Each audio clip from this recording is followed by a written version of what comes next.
Hello everyone, आप सभी का स्वागत है क्विक रिवीजन सीरीज़ के अंतर्गत। आज हम यहाँ पर एनवायरनमेंट के एक अगली लेक्चर सीरीज़ को लेकर यहाँ पर प्रस्तुत हुए हैं, एक अगले भाग को लेकर यहाँ पर प्रस्तुत हुए हैं और आज कई सारी चीज़ों के बारे में अध्ययन करेंगे। अध्ययन करने से पूर्व यहाँ पर आप ज़्यादा से ज़्यादा अपने पढ़ाई पर समय कम हो रहा है तो वहाँ पर पढ़ाई बहुत ज़्यादा फोकस होने की ज़रूरत है। समय कम होने के कारण ऑथेंटिक चीज़ें पढ़नी जानी चाहिए। ज़्यादा यहाँ पर आप कह सकते हैं कि अलग अलग रिसोर्सेज को ट्राई मत कीजिएगा। यहाँ पर एक ही रिसोर्स अर्थात जो चीज़ आपकी पढ़ी हुई है वहाँ पर उसको दूसरी बार या तीसरी बार रिवीजन करने पर ज़्यादा फोकस करिए, क्योंकि समस्या ये आती है कि कई बार आप नई नई चीज़ों को एग्जाम के समय पढ़ते समय वहाँ पर स्थिति ये होती है कि आप पुरानी चीज़ें जो आपने एक बार पढ़ रखी होती हैं वो भूलती जाती हैं, साथ ही नई चीज़ों को आप एक बार में वो याद भी नहीं होती हैं, जिसके कारण यहाँ पर समस्या होती है एक उचित तालमेल और संयोजन की। और स्थिति एक बार ऐसी भी आती है कि जैसे जैसे एग्ज़ाम आपका आने वाला होता है आपको ऐसा लगने लगता है कि मुझे कुछ याद नहीं है। तो उस तरह की परिस्थितियों, उस तरह के मानसिक तनाव से आप ना गुजरें। इसलिए मैं आप सभी को सिर्फ एक सुझाव देना चाहूँगा कि आपने जिन चीज़ों का अध्ययन पहले कर रखा है उन्हीं चीज़ों का वहाँ पर रिपीटेशन करें, आपकी नॉलेज वहाँ पर बहुत अच्छी हो जाएगी। नई चीज़ों को प्रेफर बहुत ज़्यादा, नई बुक्स को प्रेफर मत करें, नई तरीके के नोट्स इत्यादि चीज़ों को प्रेफर ना करें। अपने द्वारा जो बनाए गए भूतपूर्व वहाँ पर आपके टॉपिक्स हैं, जो बुक्स आपने पढ़ रखी हैं, उन्हीं को ज़्यादा से ज़्यादा रिवीजन करने की कोशिश करें। इसी के तहत रिवीजन सीरीज़ के अंतर्गत ही जिन्होंने यहाँ पर एनवायरनमेंट एक बार पढ़ रखा है, जिन्होंने नहीं भी पढ़ा है, तो वहाँ पर मैं कोशिश कर रहा हूँ कि आपको आसान भाषा शब्दों में इन चीज़ों को समझा सकूँ, एक रिवीजन आपका करा सकूँ, जिसके तहत यहाँ पर क्विक रिवीजन ये सीरीज़ लेकर आई है। तो इसके माध्यम से आपके ही हेल्प करने की मैं कोशिश कर रहा हूँ। आई होप आप इसे अप्रिशिएट करेंगे। तो चलिए आज हम प्रारंभ करेंगे। आज जानेंगे हम जीवमंडल अर्थात बायोस्फीयर पर्यावरण में कैसे काम करता है, इसके कौन कौन से घटक होते हैं और वहाँ पर उस घटकों के अंतर्गत किस प्रकार की क्रियाविधियाँ संचालित होती हैं। मूलतः आज जो एनवायरनमेंट का जो विषय है वो अपने आप में भूगोल से बहुत संबंधित है, क्योंकि यहाँ पर जो भी चीज़ें डेवलपमेंट हो रही होती हैं वहाँ पर वो सब जो प्रभाव दिखाई देता है वो आपका भौगोलिक नॉलेज उसके लिए बहुत ज़रूरी होती है, भौगोलिक क्रियाविधियाँ उसके लिए बहुत ज़रूरी होती हैं। तो उस तरह के एनवायरमेंटल एस्पेक्ट्स में हम यहाँ पर आज एक तरह का जो पर्यावरण के अंतर्गत अध्ययन करने जा रहे हैं वहाँ पे भौगोलिक जानकारी को लेकर इसके बारे में जानेंगे। आज का जो जीवमंडल है, जो एनवायरनमेंट का ये टॉपिक है, ये भूगोल से बहुत ज़्यादा अंतर संबंधित करेगा। तो आइए जानते हैं यहाँ पर भौगोलिक संदर्भ में क्या क्या चीज़ें आती हैं और वो किस तरीके से हमें प्रभावित करती हैं, पर्यावरण को प्रभावित करती हैं, जीवों को प्रभावित करती हैं और क्या क्या बदलाव लेकर आते हैं। तो चलिए सबसे पहले प्रारंभ करते हैं। सबसे पहली चीज़ की जीवमंडल हम किसे कहेंगे, तो यहाँ पर इस ऑथेंटिकेशन के संदर्भ में तात्पर्य इसका समझते हैं। देखिए तात्पर्य यहाँ पर है, जैसे कि एच स्ट्रहलर ने कहा था कि पृथ्वी पर पाए जाने वाले समस्त जीव और उन जीवों का जो वायुमंडल है, जो आपका जो वायुमंडल है उसके साथ जो परस्परक एक पर्यावरण के साथ जो संबंध उनका स्थापित होता है उसे हम यहाँ पर जीवमंडल कहते हैं। अर्थात पृथ्वी पर पाए जाने वाले समस्त जीव और उनके पास आसपास का जो पर्यावरण है उन दोनों के मध्य जो अंतर संबंध होते हैं, जो पारस्परिक क्रिया है, उसी को हम जीवमंडल का नाम दे देते हैं। जीवमंडल जो है यहाँ पर आपको जैविक, अजैविक और सौरिक संगठनों से मिलकर बनता है। इन तीनों चीज़ों के बारे में हम डिटेल से पिछले लेक्चर्स में पढ़ चुके हैं। अगर जो लोग यहाँ पर पहली बार इस लेक्चर्स को देख रहे हैं तो प्रीवियस लेक्चर सीरीज़ देखना ना भूलें, क्योंकि वहाँ पर क्रमबद्ध तरीके से आपको सारी चीज़ें लेकर चल रहे हैं। तो सबसे पहले आपको उन लेक्चर सीरीज़ को ज़रूर देखना है, फॉलो करना है, उसके बाद ही आपको ये लेक्चर यहाँ पर जो चीज़ें आपको जैविक अजैविक संगठनों के बारे में, सौरिक संगठनों के बारे में जो नॉलेज है वो आपको वहाँ से मिलेगी।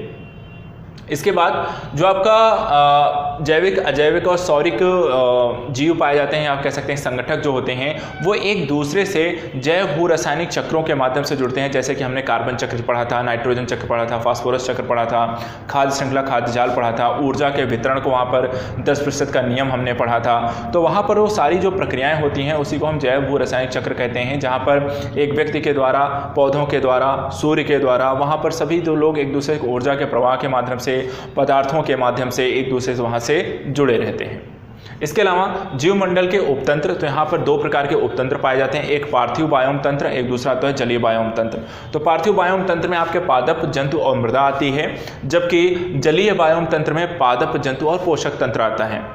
इसके अलावा यहाँ पे बात की जाए कि पारिस्थितिक तंत्र को क्या क्या चीज़ें रूपांतरित कर सकती हैं, अर्थात उनमें परिवर्तन लेकर आ सकती हैं। अर्थात जो भी आपका इकोसिस्टम है, इकोसिस्टम बदल कैसे सकता है, उसमें क्या परिवर्तन लाया जा सकता है, परिवर्तन लाने के लिए कौन से कारक जिम्मेदार हो सकते हैं। तो देखिए यहाँ पर हमने भौतिक, रासायनिक और जीवी तीनों ही यहाँ पर रूपांतरकर्ता की भूमिका निभाते हैं। अर्थात किसी एक जीव के द्वारा किसी प्रकार की परिस्थितियों में परिवर्तन लाने की क्षमता। जैसे कि अगर हम अजैविक जैविक घटकों की बात करें या फिर हम जिसको कहते हैं भौतिक घटकों की बात करें तो जल प्रवाह, अग्नि या निर्माण कार्य। जल प्रवाह क्या है कि जैसे मान लीजिए नदी है, वो आपको बह रही है, सरल गति से चीज़ें आसानी से आगे बढ़ रही हैं, अचानक से आपने उसमें डैम बना दिया और डैम बनाने के कारण फिर वहाँ पर पानी को काफ़ी समय तक रोके रखा और उसके बाद अचानक से उसको आपने प्रेशर से छोड़ दिया, तो वहाँ पर क्या होगा, जो नदी आसानी से बह रही थी वहाँ पर आपने डैम बना दिया, अर्थात वहाँ पर रूपांतर कर दिया। फिर वही जो जल आसानी से बह रहा था उसकी स्पीड को, गति को बढ़ा दिया आपने, उसमें चेंज लेकर आए और उसके कारण से आपने ऊर्जा का विकास वहाँ पर करते हैं, बिजली का उत्पादन, वहाँ पर ऊर्जा का उत्पादन करते हैं, तो वहाँ पर आपको ये चीज़ें देखने को मिलती हैं। इसी तरह से अग्नि देख सकते हैं। अभी आपने ऑस्ट्रेलिया में देखा होगा कि बड़े स्तर पर वहाँ पर अग्नि अर्थात अग्निकांड, वहाँ पर बहुत जंगलों में बहुत बड़ी आग लगी थी, कई जीव जंतुओं को, वहाँ पर पर्यावरण को, मनुष्यों को वहाँ पर काफ़ी ज़्यादा नुकसान हुआ। तो वहाँ पर आप कह सकते हैं कि पहले जो हरा भरा स्थिति थी, आपको एक बेहतर पर्यावरण था, वहाँ पर वो जल के सब राख हो गया। तो भौतिक कारक हैं जो कि आपके पारिस्थितिकी तंत्र में, जीवमंडल में, पर्यावरण में वहाँ पर परिवर्तन लाने में सक्षम है। इसके अलावा रासायनिक तौर पर भी पारिस्थितिकी तंत्र जो है रूपांतरकर्ता की भूमिका निभाते हैं, जैसे जलवायु में होने वाला परिवर्तन, ग्लोबल वार्मिंग, एक्सचेंज हो गया, जहां पर आप देख सकते हैं ग्लोबल वार्मिंग एक्सचेंज के कारण, ग्लोबल वार्मिंग की समस्या के कारण आपके जलवायु में परिवर्तन हुआ और जलवायु में होने वाले परिवर्तन के कारण कहीं सूखा पड़ रहा है, कहीं बहुत ज़्यादा बाढ़ आ गई है, कहीं बहुत ज़्यादा बरसात हो रही है और कहीं आपके हिमनद पिघल रहे हैं, कहीं आपके महासागरों के जल के स्तर में वहाँ पर वृद्धि देख रहे हैं, जिसके कारण आपके जीवों पर उसका एक बहुत बड़ा प्रभाव पड़ता है। इसके अलावा जीवी स्तर पर यदि हम बात करें तो फसल, जनसंख्या, उनके घनत्व निर्धारित करते हैं। यदि ज़रूरत से ज़्यादा जनसंख्या में वृद्धि होती है, उसके घनत्व में वृद्धि होती है, तो हर एक व्यक्ति के जन्म के पश्चात उसकी कुछ अपनी आवश्यकताओं और डिमांड वो उत्पन्न करता है और उस डिमांड के अनुरूप आपको उन खाद्यान्नों की, उसकी वस्तुओं की आपकी आपूर्ति करनी होती है। और यदि आप वहाँ पर आपूर्ति करने में सक्षम नहीं होते हैं तो ज़रूरत से ज़्यादा जनसंख्या के कारण वहाँ पर गरीबी, भूखमरी, बेरोजगारी की समस्याएँ होंगी, लूटपाट, फिर भ्रष्टाचार और अन्य तरीके की आपको समस्या उसमें देखने को मिलती हैं।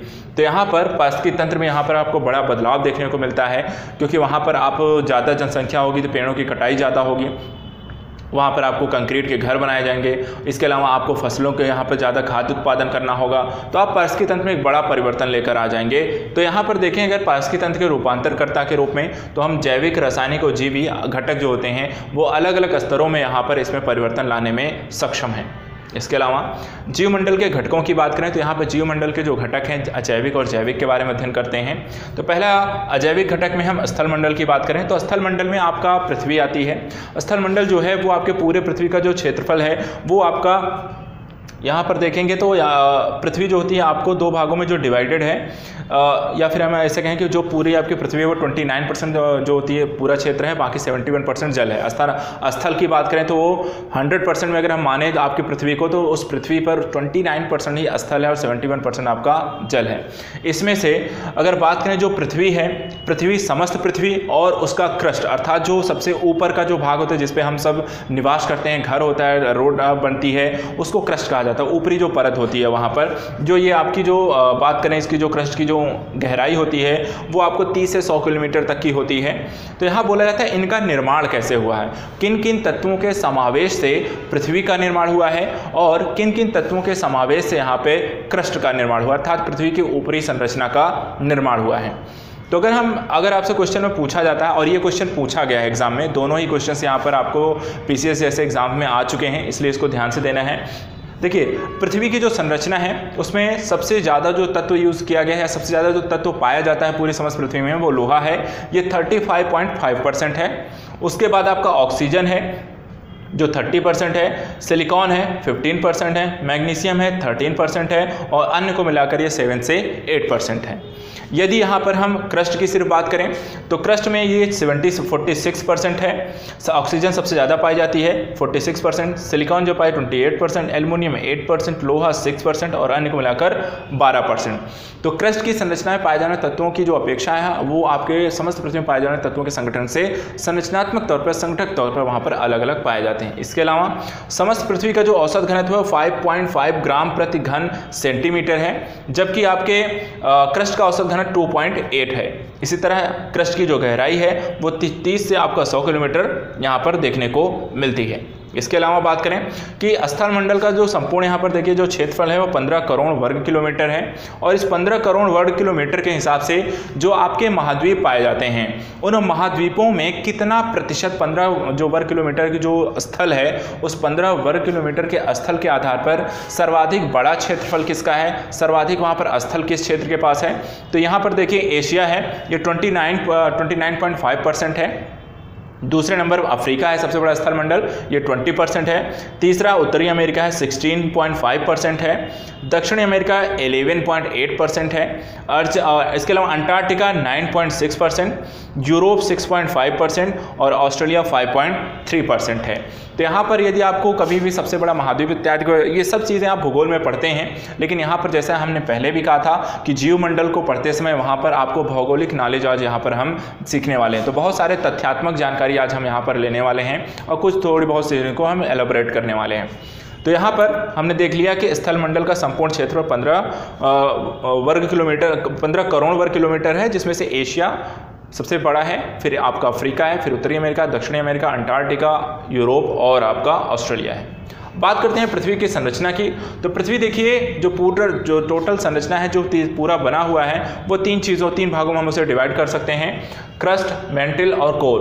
क्रस्ट जो होती है वो 30 से 100 किलोमीटर तक का पाया जाता है, मेंटिल जो होता है वो 2900 किलोमीटर तक पाया जाता है, और उसके बाद आपका कोर पाया जाता है जो 6371 किलोमीटर तक।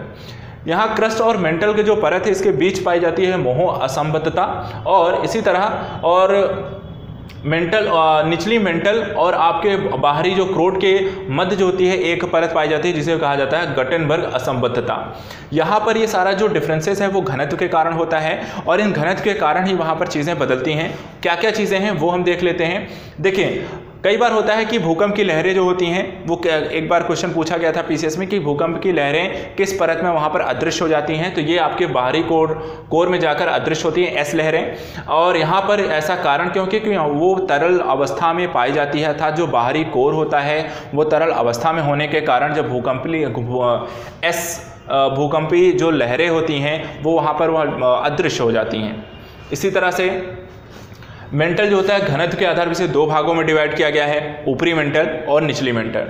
कोर को भी यहाँ पर 2 भागों में डिवाइड किया गया है, बाहरी कोर और आंतरिक कोर। बाहरी कोर जो होती है वो तरल होती है और आंतरिक कोर जो होता है वो ठोस होता है। इसके अलावा मेंटल का जो ऊपरी अर्ध तरल अवस्था होती है उसे हम कहते हैं एथनोस्फीयर, अर्थात ऊपरी परत कौन सी, यहाँ पर ये हमने देखा जो घनत्व है आपके अर्थात क्रस्ट और मेंटल के बाद की जो स्थिति आती है, और इसी पर ये जो परत होती है अर्ध तरल अवस्था में होने कारण हमारे जितने महासागर हैं हमारे जितनी आपके महाद्वीप हैं, आपके जो प्लेटें हैं महासागरीय जो प्लेटें हैं वो उसी के ऊपर जो होती हैं तरल अवस्था में तैर रही हैं, अर्थात एक स्थान से दूसरे स्थान ट्रैवल कर रही हैं।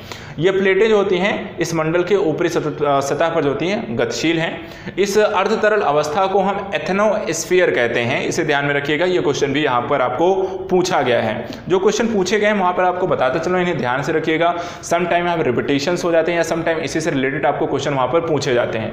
इसके अलावा जो प्लेटें हम बात कर रहे हैं तो वो प्लेटें कौन सी हैं, उनके नाम क्या है, जैसे यूरेशियन प्लेट है, अमेरिकन है, अफ्रीकन है, इंडो ऑस्ट्रेलियन प्लेट है। इस तरह की कई सारी छोटी और बड़ी आपके वहाँ पर कई सारी प्लेटें इसके अंतर्गत आती हैं, जिसको आप भूगोल में पढ़ते हैं। प्लेट विवर्तनिकी का सिद्धांत पढ़ते हैं कि किस तरीके से इनका निर्माण हुआ, किस तरह से ट्रैवल करती हैं, वहाँ पर भूकंप कैसे आता है, ज्वालामुखी कैसे बनता है। वो सब प्लेटों की इन परिघटनाओं के संचरण के कारण जब एक स्थान से दूसरे स्थान वो ट्रैवल कर रही होती हैं तो कई बार वो एक दूसरे से टकराती हैं, कई बार वहाँ पर वो टकराने के पश्चात एक गर्त हो जाती हैं एक के नीचे एक, कई बार वहाँ पर आपको एक दूसरे से सरकते हुए आसपास में निकल जाती हैं, और इस तरह की जो घटनाएं हो रही होती हैं प्लेटों की, उसके कारण आपको भूकंप या ज्वालामुखी की घटनाएं आपको देखने को मिलती रहती हैं। तो यहाँ पर हमने देखा मेंटल में उत्पन्न होने वाले तापीय जो संवहन के होते हैं उन्हीं कारण आपके प्लेटों का संरचरण होता रहता है। इसके अलावा ये स्थल मंडल के रिलेटेड जानकारी और स्थल क्या है, कितने पार्ट में रहते हैं, कितने वर्ग किलोमीटर में है, और यहीं पर हम समस्त जीव यहाँ पर आपको पाए जाते हैं। समस्त आपके मैक्सिमम जो होता है कि मनुष्य यहाँ पर रहता है, इसके अलावा जीव ज़्यादातर पाए जाते हैं, और सागरों में भी वहाँ पर काफ़ी सारे जीव पाए जाते हैं। इसलिए उसको जानने से पहले हम वायुमंडल के बारे में थोड़ा सा जान लेते हैं। वायुमंडल किससे बना होता है, गैसों से, जलवाष्प से और धूलकण से। यहाँ से 0 से 5% जो होती है जलवाष्प जो होती है वो आपको वायुमंडल में पाई जाती है। इसके अलावा वायुमंडल में जलवाष्प की मात्रा जो होती है भूमध्य रेखा से जब आप ध्रुवों की ओर जाएंगे तो ये घटती हुई चली जाती है। ऐसा इसलिए कि यहाँ पे गर्मी ज़्यादा होती है और उधर आपको ठंड बहुत ज़्यादा हो जाती है, जिस कारण वहाँ पर वो जलवाष्प होती है वहाँ पर संचरित या संवहन या वाष्पीकरण उसका नहीं होता है। इसके अलावा जलवाष्प जो होता है पृथ्वी से होने वाले विकिरण हेतु अपारदर्शी होने के कारण वायुमंडल व धरातल को गर्म रखता है। कहने का मतलब है कि जो जलवाष्प होता है जो वायुमंडल में आपको पाई जाती है, वायुमंडल में जो जलवाष्प पाई जाती है वो ऊपर अर्थात सूर्य की किरणों को तो वो पृथ्वी पर आने देती है, लेकिन जब पृथ्वी जो होती है अपना विकिरण करके उस ऊर्जा का उत्सर्जन करती है तो वहाँ पर वो जलवाष्प जो होती है अपारदर्शी भूमिका के रूप में काम करती हैं और वहाँ पर उससे टकराकर वो वापस पृथ्वी की ओर चली जाती हैं, जिससे क्या होती है आपकी पृथ्वी जो होती है वो लगातार गर्म होती रहती है और एक ऐसी भी घटना होती है जिसे आगे चलकर फिर वो ग्लोबल वार्मिंग की परिघटना कहने लगते हैं, ग्रीन हाउस इफेक्ट उसको कहते हैं। तो यहाँ पर इसको ध्यान में रखिएगा, जलवाष्प की इस चीज़ों को लेकर यहाँ जलवाष्प की स्थितियों को यहाँ पर ध्यान में रखना है हमें। इसके अलावा वायुमंडल को अलग अलग भागों में डिवाइड किया जाता है, जैसे कि क्षोभ मंडल है, समताप मंडल है, मध्य मंडल है, ताप मंडल है। ताप मंडल को दो भागों में हम डिवाइड करते हैं, आयन मंडल और आयतन मंडल। अब इससे संबंधित कुछ जानकारियाँ जो आपको क्वेश्चन पूछा जाता है, जैसे कि क्षोभ मंडल में होने वाली कुछ प्रमुख घटनाओं के बारे में अगर आपको जानकारी हमेशा होनी चाहिए। पहला, पारिस्थितिकी तंत्र का जो पूरा विकास हुआ है वो आपके क्षोभ मंडल के अंतर्गत ही हुआ है। जो आपको 15 किलोमीटर जो दायरा ये पाया जाता है, आपको इसकी जो ऊंचाई पाई जाती है यहाँ पर आपको औसत ऊंचाई इसकी भूमध्य रेखा से ध्रुवों की ओर जाने पर यह आपके 6 से 16 किलोमीटर तक की स्थिति होती है। अर्थात पृथ्वी अर्थात जो सागर के तल से लेकर के यहाँ पर इसकी जो ऊंचाई होती है उसके आधार पर हम बात कर रहे हैं। तो यहाँ पर 6 से 16 किलोमीटर की ऊंचाई पर इसकी स्थिति देखी जाती है और जितने भी जीव हैं, पेड़ पौधे हैं, मनुष्य हैं, सागरीय जीव हैं, उन सभी का विकास इसी के अंतर पर होता है और इसी को हम पारिस्थितिकी तंत्र कहते हैं।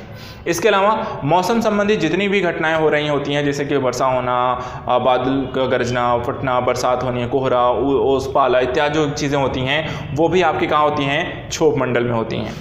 तापमान का प्रति 1000 मीटर पर यहाँ पर 6.5 डिग्री सेंटीग्रेड की दर से घटता जा रहा है। अर्थात जैसे जैसे आप यहाँ पर ऊंचाई पर जाएंगे, अर्थात पृथ्वी से आप वायुमंडल अर्थात ऊपर की ओर जाना शुरू करेंगे तो वहाँ पर प्रति 1000 मीटर की ऊंचाई पर वहाँ पर कितने डिग्री सेंटीग्रेड का तापमान घटेगा, 6.5 डिग्री सेल्सियस तापमान आपका घट जाएगा। इसके अलावा इस घटना को सामान्य ताप पतन दर कहते हैं। इसको ध्यान रखिए, सामान्य ताप पतन दर अगर आपको वहाँ पर क्वेश्चन करके पूछ लिया जाए, वहाँ पर 4 ऑप्शन दे दिया जाए तो यहाँ पर इसको ध्यान रखिएगा, प्रति 1000 मीटर ऊंचाई पर जाने पर यहाँ पर 6.5 डिग्री सेंटीग्रेड का आपका तापमान घटने की होने की घटना को ही आपको सामान्य ताप पतन दर कहते हैं। औसत ऊंचाई जैसा हमने पहले कहा भूमध्य रेखा पे 16 किलोमीटर है और ध्रुवों पर ये 6 किलोमीटर है। तो ये हमने देखा कि क्षोभ मंडल से संबंधित कुछ जानकारियां, जहां पर कुछ प्रमुख घटनाएं हमने देखी क्षोभ मंडल में होने वाली। इसके अलावा समताप मंडल की बात करें तो यहाँ पर ये 50 किलोमीटर तक की ऊंचाई की स्थिति को यह दर्शाता है। इसके अलावा यहाँ पर 15 से 30 किलोमीटर ऊंचाई पर आपका ओजोन मंडल पाया जाता है, जहाँ पर ओजोन मंडल कहने को जहाँ पर एक ओजोन की परत होती है और ओजोन की परत आप सबको पता है कि यहाँ पर पराबैंगनी किरणों को आने से रोकता है और वो पराबैंगनी किरणें मनुष्यों जीवों के लिए काफ़ी जो होती है नुकसानदेह होती हैं और वह पृथ्वी पर जो समस्त एक पारिस्थितिकी तंत्र का विकास हो सका है पराबैंगनी किरणों के ना आने के कारण, तो वहाँ पर एक बहुत बड़ा आपका लाभ की जो स्थिति है वो ओजोन परत के कारण होती है, जो आपको पाई कहाँ जाती है, समताप मंडल में। तो इसको ध्यान रखना है। इसके अलावा मध्य मंडल की बात करें तो ये आपको 50 से 80 किलोमीटर की स्थिति पर पाई जाती है। तापमान यहाँ पर भी जो होता है ऊंचाई के साथ साथ होता है घटता चला जाता है और एक ऐसी स्थिति आती है जहाँ पर तापमान -80 डिग्री सेल्सियस तक आपका चला जाता है। इसके बाद जो होता है तापमान यहाँ पर बढ़ने लगता है और इसी कारण इसे ताप मंडल की परिघटना कही जाती है। ताप मंडल में तापमान ऊंचाई के साथ बढ़ता जाता है। यहाँ पर इसे हम 2 भागों में डिवाइड करते हैं, आयन मंडल और आयतन मंडल। आयतन मंडल को हम बहिर्मंडल की भी परिघटना कहते हैं। आयन मंडल जो होता है यहाँ पर रेडियो और विद्युत चुंबकीय प्रसारण के लिए जो भी आपके सैटेलाइट्स इत्यादि जो आपको काम करता है, जो रेडियो तरंगें काम करती हैं, वो आपको यहीं पाई जाती है, क्योंकि यहाँ पर कुछ आयनित कण पाए जाते हैं जिसके कारण रेडियो चुंबकीय या फिर जो भी आपका विकिरण है या फिर विद्युत चुंबकीय प्रसारण करने की परिघटनाएं होती हैं, उनके कारण काफ़ी आसानी से संभव हो पाता है। तो कभी भी क्वेश्चन में आए, ये आया भी हुआ है आयन मंडल संबंधित, आपको ये क्वेश्चन पूछा भी गया है कि रेडियो इत्यादि प्रसारण के लिए किस प्रकार के मंडल का वहाँ पर कौन सा मंडल होता है वो काफ़ी बेहतर तरीके से काम करता है। तो ये आपका आयन मंडल है। आयतन मंडल बहिर्मंडल या अंतरिक्ष मंडल भी कहते हैं, जहाँ पर आपका वायुमंडल एकदम बहुत विरल हो जाता है और वो धीरे धीरे आपको अंतरिक्ष में मिल जाता है। तो ये हमने यहाँ पर देख लिया, आपको वायुमंडल संबंधित वहाँ पर अलग है। इसके अलावा इसी वायुमंडल से होते हुए पृथ्वी और वायुमंडल का ऊष्मा बजट से रिलेटेड बहुत सारे क्वेश्चन आते हैं, तो इसको ध्यान से देखिएगा। इसको मैंने यहाँ पे बना दिया है, मैं आपको एक एक बार समझा देता हूँ। देखिए होता क्या है, पृथ्वी को यहाँ सूर्य से जो होती है ऊर्जा मिलती है, ये 100% जो ऊर्जा वहाँ पर मान लीजिए कोई भी एक इकाई जितनी भी ऊर्जा मिल रही है सूर्य के द्वारा हमें, तो उसको मान लेते हैं 100% ऊर्जा। जो ये 100% ऊर्जा यहाँ पर आपको सूर्य से पृथ्वी की ओर आती है, इसमें 100% में से 35% जो ऊर्जा होती है वो परावर्तित हो जाती है, प्रकीर्णित हो जाती है वापस, अर्थात सूर्य को वापस चली जाती है। इसके अलावा 14% और होती कैसे है कि यहाँ पर जो आपका वायुमंडल होता है और जो भी कह सकते हैं कि बादल होते हैं या फिर आपका पर्वत हो गया है आपको, या फिर बर्फ़ हो गई, जो मतलब सफ़ेद होते हैं, वहाँ से क्या होता है, सफ़ेद जो होता है प्रकाश को सबसे कम जो होता है अवशोषित करता है और वो पूरा वहाँ पर परावर्तित कर देता है। तो ऐसी चीज़ों को के कारण ऐसा 35% भाग जो होता है वो वापस से वहाँ पर वायुमंडल में चला जाता है। इसके वायुमंडल नहीं, सॉरी, अंतरिक्ष में वापस शून्य में चला जाता है। इसके अलावा 14% जो भाग होता है वो वायुमंडल के द्वारा यहाँ पर अवशोषित कर लिया जाता है। तो 100% में से 35% परावर्तित हो गया, 14% वायुमंडल ने अवशोषित कर लिया, टोटल ही हो गया 49%। और जो 51% जो ऊर्जा है वो पृथ्वी तक आती है। इस 51% ऊर्जा में से पृथ्वी जो होती है 17% जो ऊर्जा होती है विसरित दिवा के रूप में प्राप्त करती है, अर्थात बिखरे हुए चीज़ों के संदर्भ में प्राप्त करती है, डायरेक्टली नहीं, किसी अन्य के माध्यम से उसको वो ग्रहण करती है।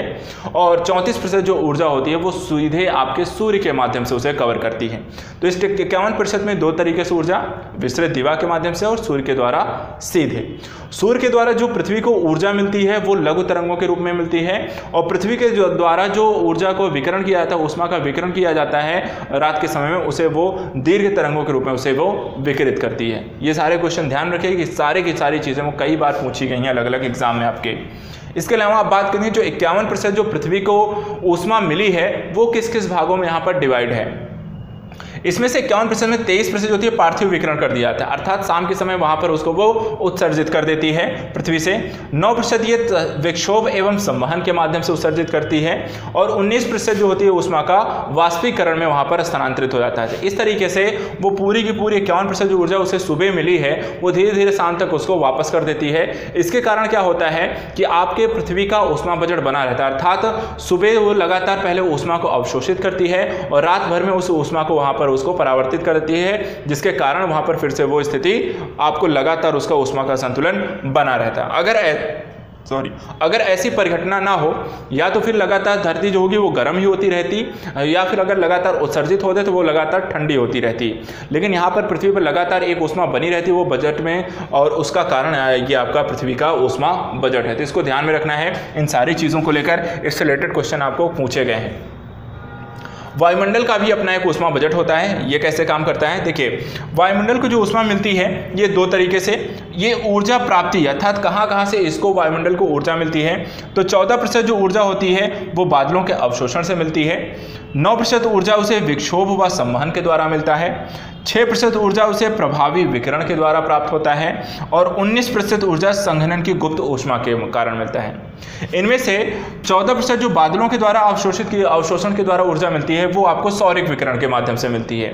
बाकी जो तीनों है विक्षोभ व संवहन के द्वारा, प्रभावी विकिरण के द्वारा और संघनन की गुप्त ऊष्मा के कारण, ये पृथ्वी के द्वारा उसे वहां पर पार्थिव विकिरण के द्वारा वहां पर उसे ऊर्जा मिलती है। तो यहाँ पर जो वायुमंडल को जो ऊष्मा मिलती है वो सूर्य और पृथ्वी दोनों के माध्यम से मिलती है, और टोटल जो ऊर्जा मिलती है वो 48% इसे ऊष्मा प्राप्त होती है। और ये भी क्या करता है, इस 48% ऊष्मा को वापस शून्य में विकिरित कर देता है। तो इस तरीके से क्या होता है, इसका भी जो बजट अर्थात जितना इसे मिला उतना ये भी विसरित कर देता है, जिसके कारण क्या होता है यहाँ पर आपको पृथ्वी व निचले वायुमंडल में ऊष्मा का संतुलन लगातार मेंटेन रहता है, बना रहता है। और अगर ये संतुलन बिगड़ता है, बहुत ज़्यादा आपको पृथ्वी गर्म होने लगेगी, फिर ग्लोबल वार्मिंग की घटनाएं होंगी, और ग्लोबल वार्मिंग का इफेक्ट आप सभी परिचित हैं कि वहाँ पर आपके जलवायु परिवर्तन होना, आपके हिमनदों का पिघलना, जलवायु इसके कारण सूखा, बाढ़, चक्रवात की स्थितियों का बढ़ना, इसके अलावा महासागरीय जल का तापमान में वृद्धि होगा, शहरों में वहाँ पर डूबने जो महासागरों के किनारे जो शहर बसे हैं वो आपके डूबने की स्थिति में आ जाएंगे। तो ग्लोबल वार्मिंग एक इफेक्ट आपको बड़ा स्तर पर देखने को मिलेगा। इसी तरह से भूतापीय ऊर्जा जो होती है पृथ्वी की सामान्य ऊर्जा बजट का सिर्फ 0.02% होती है, अर्थात पृथ्वी की अंदर से जो उसे ऊष्मा प्राप्त होती है कोर के माध्यम से, वहाँ पर जो ज्वालामुखी इत्यादि हैं जो उससे अंदर से जो ऊष्मा प्राप्त होती है उसे हम भूतापीय ऊष्मा कहते हैं, वो सिर्फ उसके पृथ्वी के ऊष्मा बजट का 0.02% होती है। इसके अलावा हरितगृह प्रभाव की जो घटना है वो वायुमंडल में होती है। जैसे अभी मैंने आपको बताया है, हरितगृह प्रभाव कब होगा, जब यहाँ से जो ऊर्जा जा रही है, जो ऊष्मा आपको वायुमंडल की ओर विकृत की जाती है, वो वायुमंडल में विकृत ना होकर वापस से टकराकर कुछ ऐसी अदृश्य परतों के कारण, वहाँ पर गैसों के कारण जो होती है, उसके जो हानिकारक जो गैसें हैं वो एक तरीके के ऐसे परत बना लेती हैं, अदृश्य परत बना लेती हैं, जो कि पृथ्वी के द्वारा जो दीर्घ विकिरण तरंगे हैं उनको वापस से वायुमंडल में जाने से रोक देती हैं। तो ऐसी स्थिति में वो वापस से पृथ्वी पर आती है और इस तरीके से लगातार पृथ्वी गर्म होती रहती है। तो इस घटना को हरितगृह प्रभाव कहते हैं। हरितगृह प्रभाव की जो घटना है, इस शब्द का सर्वप्रथम जो प्रयोग किया गया था निल्फ गुस्टफ एल्कोहोल ने यहाँ पर सबसे पहले किया था, और इन्होंने सर जो किया था 1901 में यहाँ पर किया था। तो गिल्फ गुस्टफ एल्कोहोल ने यहाँ पर इस शब्द को सबसे पहले प्रयोग किया था हरितगृह प्रभाव की परिघटना को। चलिए अंतिम संदर्भ में आते हैं। ये आपको आई थिंक समझ में आ गया। यहाँ पे दो चीज़ें बहुत ध्यान रखनी है, पृथ्वी के ऊष्मा बजट को किस तरीके सारी चीज़ें, इनसे नोट डाउन कर लीजिएगा। इसके अलावा वायुमंडल का ऊष्मा बजट, ये भी बहुत इंपॉर्टेंट क्वेश्चन है। इस टॉपिक से अच्छे खासे आपको क्वेश्चन अलग अलग चीज़ों में पूछे गए हैं। इसके अलावा अब कुछ तथ्यात्मक चीज़ों की जानकारी लेते हैं। जैसे ऊंचाई के साथ तापमान बढ़ने से ऊंचाई के साथ साथ क्या होता है, आपके तापमान को बढ़ने की जो घटना होती है उसे कहा जाता है तापीय प्रतिलोपन की घटना। बेसिकली हम कह रहे हैं कि जैसे अभी हमने यहाँ पर पढ़ा कि आपको तापमान जो होता है ऊपर जाने पर घट रहा था, लेकिन यहाँ पर कभी कभी ऐसी स्थितियाँ भी होती हैं कि आप जैसे जैसे ऊपर जाते हैं उसका तापमान बढ़ने लगता है, और ये घटनाएं बहुत विशेष परिस्थितियों में होती हैं। और जब ऐसी घटना होती है इसे कहा जाता है तापीय प्रतिलोपन दर। और ऐसी घटना जब होगी तो इसके निम्न प्रभाव आपको देखने को मिलेंगे, जैसे कि आपको कोहरा का पड़ना। तो कोहरा का जब होता है, जब आपको ठंडी और गर्म चीज़ें आपस में अचानक से मिल जाती हैं तो वहाँ पर एक धुंधनुमा वहाँ पर चीज़ें बन जाती हैं, जिसे हम कोहरा की स्थिति कहते हैं। जब भी कोहरा होता है तो कोहरा जो होती है कहवा और चाय की फसलों के लिए बहुत लाभदायक होता है। ये चीज़ ध्यान रखिएगा कि बेसिकली कोहरा तो नुकसानदायक होता है, लेकिन किन चीज़ों के लिए लाभदायक है, कहवा और चाय की फसल के लिए वो उसके लाभदायक होते हैं। इसके अलावा धरातल पर तापमान में भूमध्य रेखा से ध्रुवों की ओर जाने पर यहाँ पर आप देख सकते हैं कि जो तापमान होता है वो ह्रास हो जाता है। किधर से किधर जाने पर, भूमध्य रेखा से ध्रुवों की ओर जाएंगे, क्योंकि आपको पता है भूमध्य रेखा में सूर्य की किरणें सीधी पड़ती हैं तो वहाँ पर आपको बहुत ज़्यादा होता है तापमान, और ध्रुवों पर सूर्य की किरणें तिरछी पड़ती हैं, इसलिए वहाँ पर तापमान आपका कम होता है। इसके अलावा मध्यम तापमान तथा मध्य आर्द्रता अगर किसी पर्टिकुलर क्षेत्र में है तो ऐसा जो क्षेत्र है उसे हम शीतोष्ण कटिबंधीय क्षेत्र कहते हैं। और कहा जाता है कि मानव विकास के लिए सबसे अच्छी जो जलवायु होती है वो शीतोष्ण कटिबंधीय जलवायु होती है, या फिर आपकी मध्यम तापमान व मध्यम आर्द्रता की परिस्थितियां होती हैं। इसके अलावा हमने दो चीज़ें कंप्लीट कर ली, अपना स्थल मंडल कंप्लीट कर लिया और जलमंडल वायुमंडल कंप्लीट कर लिया। अब बात करते हैं जलमंडल की। देखिए जलमंडल में भूपृष्ठीय जो इतना जो जल पाया जाता है वो पूरा जो होता है कि आपको कह सकते हैं 71% आपके पृथ्वी का पूरा जो जल पाया जाता है।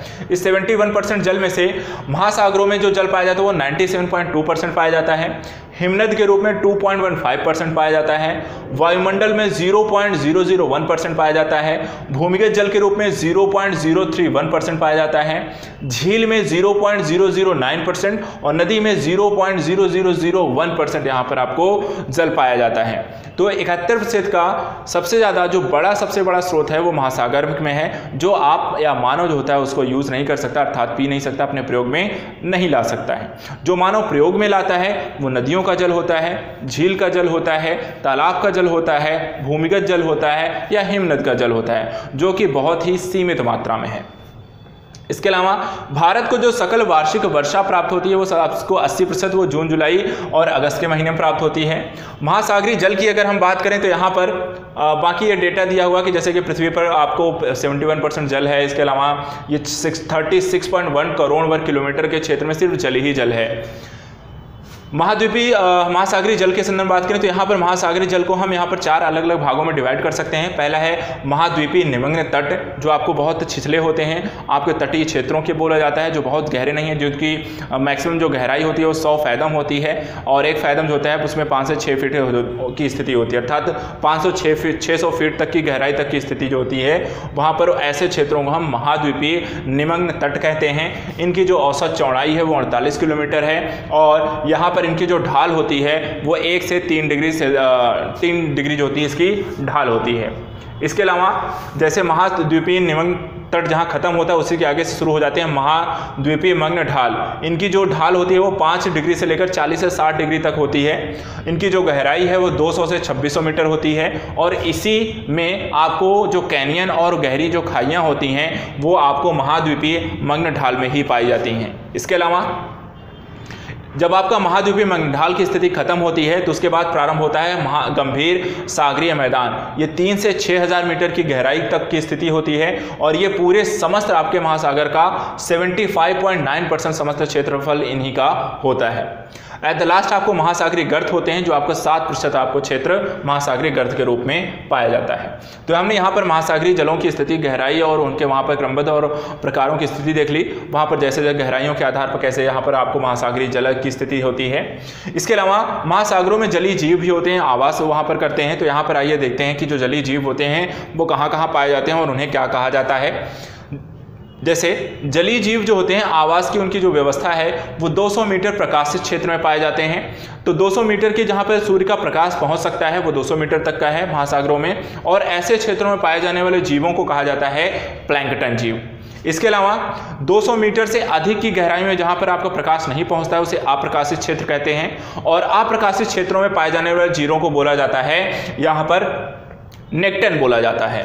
इसके अलावा सागर की सबसे निचली तली पे पाए जाने वाले जीव जहां पर उनको बोला जाता है बेंथस, अर्थात जो पोषक पदार्थ है मिट्टी की जो होती खनिज इत्यादि चीज़ों पर जो आश्रित रहने वाले जीव हैं उनको बोला जाता है बेंथस। तो यहाँ पर 3 तरीके के जीव आपको पाए जाते हैं, प्लैंकटन, नेक्टन, बेंथस।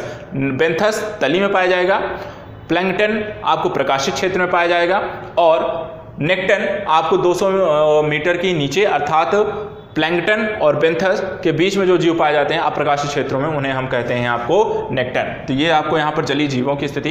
इसके अलावा कुछ अन्य तथ्यात्मक चीज़ें जैसे कि महासागरीय जल के सतह का तापमान का दैनिक तापांतर सिर्फ लगभग 1 डिग्री सेंटीग्रेड होता है, अर्थात दिन और रात में जो होने वाला जो अंतर है वो सिर्फ 1 डिग्री सेल्सियस का अंतर होता है। इसके अतिरिक्त सागरीय जल की सतह का जो औसत तापमान होता है वो 26 डिग्री सेल्सियस तक होता है। महासागरों की औसत लवणता जो होती है 35% है।